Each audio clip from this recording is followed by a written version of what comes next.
वो लड़की जो कल तक पापा की गोदी में बैठकर खिलखिलाती थी, आज किसी और के घर की दहलीज पर खड़ी है। कल तक जो माँ से हर राज बांटती थी, आज नए रिश्तों में अपने राज छुपा रही है। कल तक जिसे हर कोई बेटी कहकर पुकारता था, आज वही लड़की बहू रानी कहलाने लगी है। ये कहानी सिर्फ एक लड़की की नहीं, हर उस बेटी की है जो अपने मायके की जान होते हुए भी ससुराल में जिम्मेदारी की मिसाल बन जाती है।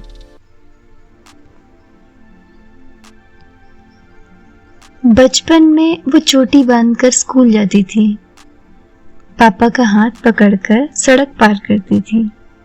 हर छोटी सी ख्वाहिश पूरी होती थी, हर आंसू माँ की गोद में सूख जाते थे। घर की दीवारों पर उसकी हंसी गूंजती थी और पूरे घर में रौनक छाई रहती थी। माँ बाप की आंखों में उसके लिए हजारों सपने पलते थे। धीरे धीरे वो नन्ही बेटी बड़ी होने लगी। अब वही माँ की रसोई में मदद करती, पापा की थकान बांटती, भाई बहनों का सहारा बनती। उसकी हंसी में बचपना कम और समझदारी ज्यादा झलकने लगी। वो जान भी नहीं पाती और उसकी मासूमियत के साथ साथ उसकी जिम्मेदारियां भी बड़ी हो जाती हैं। फिर एक दिन वो लम्हा आता है जिसका डर हर माँ बाप के दिल में छुपा रहता है। बेटी की शादी।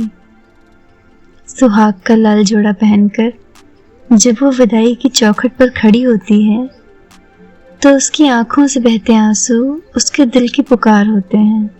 हर कदम पर माँ बाप की यादें पीछे छूटती हैं और सामने होता है एक नया संसार।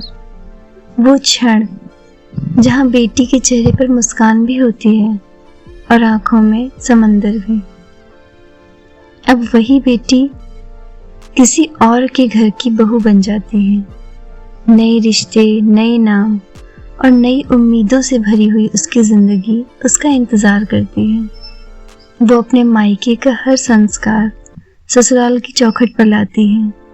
अब उसकी हंसी सिर्फ उसके माँ बाप के लिए नहीं, बल्कि पूरे नए परिवार के लिए होती है। वो बहू होकर भी बेटी बन जाती है, पत्नी होकर भी दोस्त बन जाती है और धीरे धीरे पूरे घर की धड़कन बन जाती है। बेटी से बहुरानी तक का सफर आसान नहीं होता। ये सिर्फ घर बदलने का नहीं, बल्कि जिंदगी बदलने का सफर है। हर लड़की अपनी पहचान, अपने सपने, अपने अरमान दोनों घरों की खुशियों के लिए कुर्बान कर देती है। अगर आपके घर में भी बहू है तो उसे बहू नहीं, बेटी की तरह समझिए, क्योंकि वो भी किसी घर की बेटी ही है जो बहुरानी बनकर आपके घर की रौनक बढ़ा रही है। आज की ये कहानी आपको कैसी लगी कमेंट करके ज़रूर बताएं और वीडियो को लाइक, शेयर, सब्सक्राइब ज़रूर करें। Thank you.